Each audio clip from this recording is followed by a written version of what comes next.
Welcome to the CircuitPython Show. I'm your host, Paul Cutler. This episode I'm joined by Jan Goolsbey. After a long and varied career in information technology for a large research laboratory, Jan became refocused on his first love, electronics hardware design and all the things that go with it. He is an active member of the CircuitPython community, enjoying learning new ideas and concepts. His current project direction involves music and sound synthesis, but is easily distracted by robotics, sensors, and anything noisy that blinks. Jan, welcome to the show. Hey, Paul, how are you? I'm great. Thanks for coming on. How did you first get started with computers and electronics? Well, I started with electronics first before computers. Oh, God, I can't remember how many years ago. Just, a seventh grade kind of child. And I was very interested in electronics because I don't know why. Some fascinating elements of that. And I started to take things apart. That was my introduction into electronics. And back when I grew up, and I'm an older kind of a guy, so back then, there really weren't any computers around. And so if you were going to do things in electronics, it was all about radio and television. Those are the big things: audio, radio, television. I got started by going down to one of the local electric shops that did TV repair, and I grabbed these old broken TV sets that they'd have, and I gleaned them for their parts. And from that, I would build circuits, and it started to build into a kind of a habit of mine to tear things down and figure out how they work and use that to build other things. And so I got started in electronics then. Computers are a little bit different because, like I said, the computers really weren't very prevalent when I was growing up. But when I was in high school, I was a junior in high school. My physics teacher said, I've got all these parts that the telephone company gave us. Can you build a computer from those?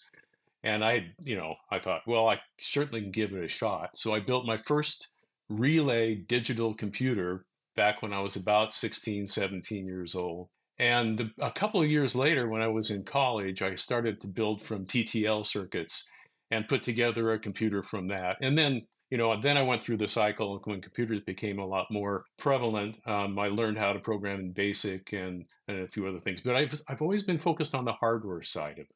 How did you discover CircuitPython? Well, that was interesting. I had a couple of projects, robotics projects. One was a string car, and the string car experience is something that is kind of embedded in our family. And I won't go into too much detail. You might have some other questions about the string car a little bit later, right? That's right. I wanted to build this robot string car, and I was using TTL circuits for that. And then somebody said, and I don't remember who it was, hey, there's this thing called a microcontroller. And of course, I knew what they were from my work in electronics. And he said, you can buy these things from Adafruit, and you could use that to control this robot that you're trying to build. So I got involved with Arduino on a Trinket. And Ann Barella wrote a fantastic book about how to get started with the Trinket. And that got me involved in that. And then Tony DeCola wrote an article about MicroPython. And that was before CircuitPython came out. So I started to transition all of my robots over to MicroPython and learn a little bit about that. And when CircuitPython came along, I was ready to go. It was, MicroPython was great. CircuitPython was even simpler, easier to learn. And although it's slower than Arduino, it worked fine for the robots and projects that I had. CircuitPython has the official CircuitPython bundle maintained by Adafruit, but there's also the community bundle, which includes over 100 drivers and helper libraries created by members of the community. You've contributed over 20 libraries to the bundle. What are some of your favorite libraries you've created? I get excited about the bundle. And before I list a couple of my favorites, I'd like to share just how important I think the bundle is. Because when you're working with the CircuitPython community, you find ample opportunities to learn and share. And really, that's the energy behind CircuitPython, is about the community. So the community bundle is just a natural extension of what's already going on in the CircuitPython community, and that's sharing. So when I discovered that there was a bundle of things that people out there had put together based on their own projects, I got kind of excited about that, and I started looking through those. And since I'm kind of a lifelong learner anyway, and I'm not that strong of a Python programmer, The community bundle gave me an opportunity to look at how other people did things with CircuitPython. And I picked up so many hints and tricks and ways to approach things that the bundle just was kind of this natural focus for me for a while. It's a hidden gem. And a lot of people don't understand that it exists out there and it can be used not just to apply directly to a project, but also used for learning. And that's how I used it initially. As I was building projects, I'd come up with a novel way of doing something, at least I thought was novel way of doing things. I would put together a helper or a driver or something. And I thought, I really need to contribute back to the community. So I learned how to convert that helper into something that was community bundle compatible. It's like getting an idea ready to be a product. I had to learn not just how to get things done for my projects, but also how to present them in a way that other people could learn from them. And so the community bundle taught me a lot about not just how to write Python, but also how to share it. My most favorite one was my first one, and it's this thing called a range slicer. I had a particular problem in my Eurorack system where I needed to quantize a linear signal, an analog signal. And when you're like when you're turning a knob on a potentiometer, you expect the potentiometer voltage to rise slowly and accurately so that you can use that for controlling a tone or a filter or some other setting, something musical. But I found out the potentiometers are pretty noisy. As you turn them up, and if you stop at a certain point, they'll still continue to wiggle their value, and they're not as stable as you expect them to be. They're mechanical.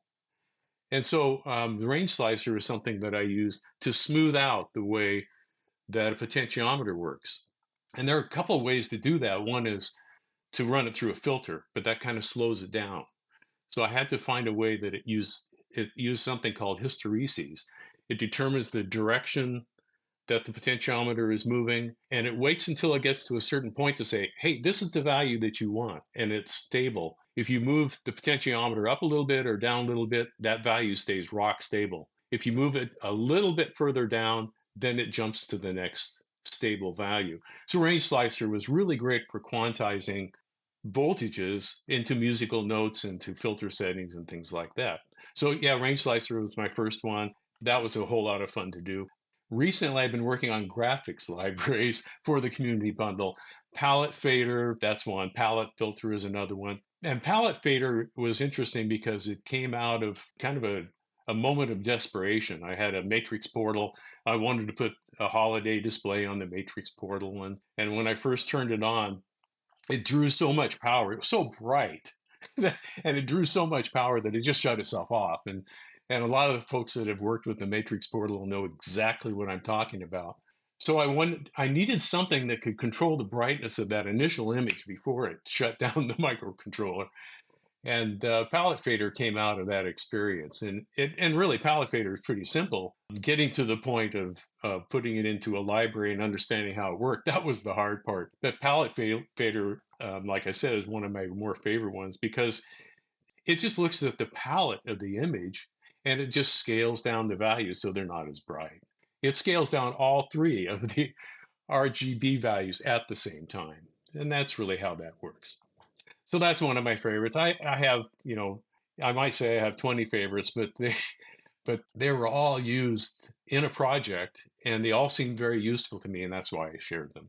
The great thing about the community bundle is that once you share it, you start getting feedback from people.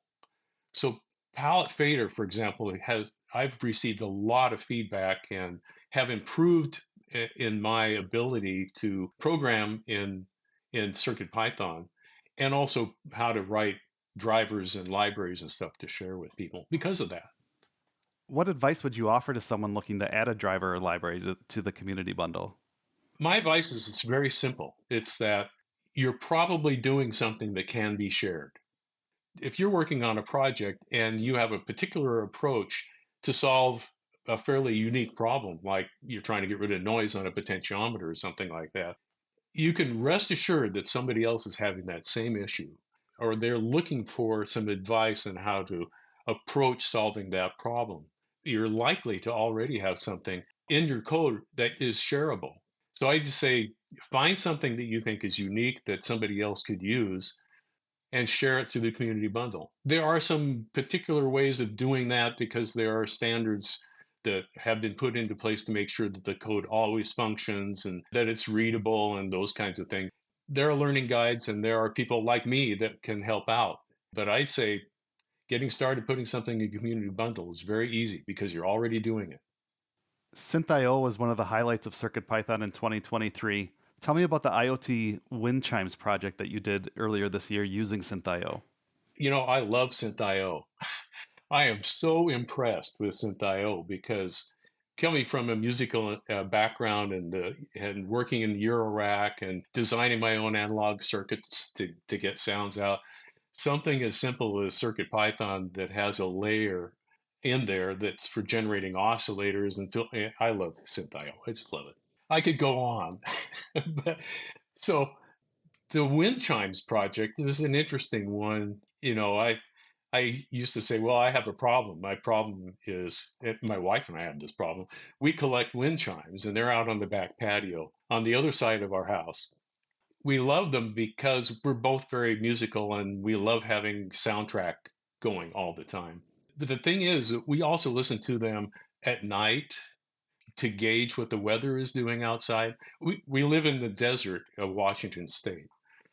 That's my preface to say wind chimes are important to us because they tell us when the wind is going to start blowing or when it has started blowing. And we can gauge the speed of the wind by the character of the wind chimes. But unfortunately, in my office, I can't hear the wind chimes. So the IoT wind chimes project was one where I wanted to hear the chimes in my office and wanted it to be linked to the wind speed outdoors so I could gauge how fast the wind was blowing. We get, by the way, wind storms around here can become surprising in a number of ways. We can get trampolines coming over the fence. We can see trash cans blowing down the street. I've even encountered a metal lawn shed coming over the fence and sticking to the front of the house. I mean, Oh my goodness. we've had some issues. So wind is something that we think about a lot here, and the wind chimes project is one way of doing that. The fun part about that wind chimes project was I used an ESP32S2 for it, which is a fantastic board. I mean, it's one of my go-to boards now when I'm doing musical things because it's fast, and if I need an internet connection, it's got the internet connection. And so it was perfect for the IoT wind chimes project because it could hold all of the musical notes that I needed it to hold. It could calculate the overtones that I wanted to calculate to get that realistic chime sound. The ESP32S2 was perfect for the project because of the fact that it had the memory and it had the speed and it had the internet connection that I need for that. And then throwing synthio on top of that, I did something kind of organic to get the chime sound because chimes it goes back to physics and mechanics. When you think about how a wind chime works, it's a tube that vibrates. But wind chimes don't vibrate using the standard scientific model. There's actually a little bit more to it than that. They have overtones that are related to the type of metal that it is, the striker that hits it, and the pattern of the music is also it's periodic and predictable in physics. Usually wind chimes are arranged in a circle and the striker travels in portions of a circle. That's what made that project a lot of fun was that I could take some time and look at the physics of what it would take to make an accurate chime sound and then figure out how the notes would play. synthio was perfect for that. You mentioned it earlier, but one of the first projects you ever shared on the Adafruit Learn system was the string car racer. What is the string car racer? The string car racer let me go back in history first because I didn't invent the string car. My brother invented the string car. He's a mechanical genius, I swear. And he put together this idea that if you take an old DC motor and hang a battery from it, put a pulley on it, because the motor he had already had the pulley on it. If you stick it on a string, it's going to shoot down this tight string. At our house, when we were kids, we would run the string from the apple tree in the backyard to the telephone pole out front. And that was a couple hundred feet. And this string car would just zip down there, and we came up with all sorts of ways to make the pulley bigger, make it stick on the string better. How many batteries can you put on it without losing the tension of the string? It was a great learning experience for us as kids because we got to experiment with all aspects of the physics around that. So that's how the string car started. It was a single motor, single battery. It hung on the string by its pulley and it would shoot down there. And if you weren't down at the telephone pole when it got down there, it would crash. And we'd have to repair it. And that gave us an opportunity to improve it. That's where the string car came from. And so we were always trying to figure out better ways to make the string car go down and back, and getting the string car to reverse when it gets to the end meant we could save the life of the string car. And that was kind of important. We didn't want to keep building over and over and over. Let's fast forward. We built these simple string cars. We didn't really have any formal rules or anything, but we tried to keep them simple. We used repurposed parts. We'd get our motors from places. We'd build the chassis out of fence wire or whatever we had in hand. And we just tried to keep it simple. It wasn't until I was getting ready to retire from my career, and I decided I need to work on some of these old family projects again. And I got my brother interested, which is really great. And I built some string cars around the trinket, as I mentioned.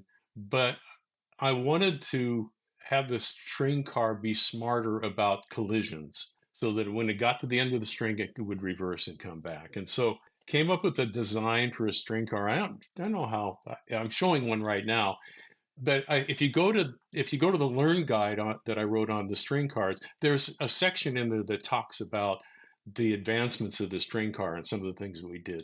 So there are limit switches on this chassis that determine when it hits something, and hopefully it hits something softly, it'll reverse directions and go the other way and do the same kind of a thing. The string car evolved into this, started with a trinket. I came up with a special board that's a custom CircuitPython board, and you can find it out there on CircuitPython.org. It's down. The only person that ever uses the download for that is me, but it's out there, and it's an M0 processor, but it has all the little sensors and things that the string car needs to be able to go forward and reverse. And it's evolved into, now I have a feather wing, so I can plug in any kind of a board into it. Like right now, it's running an M4 board because it has floating point. It can do the calculations that it needs to do. But I've also run it with a Bluetooth board, so I can remotely control it and things like that. The string car was just a great experience in discovering physics and eventually learning how to build some intelligence into it so that it could be more autonomous. We didn't require us to catch it when it reached the telephone pole.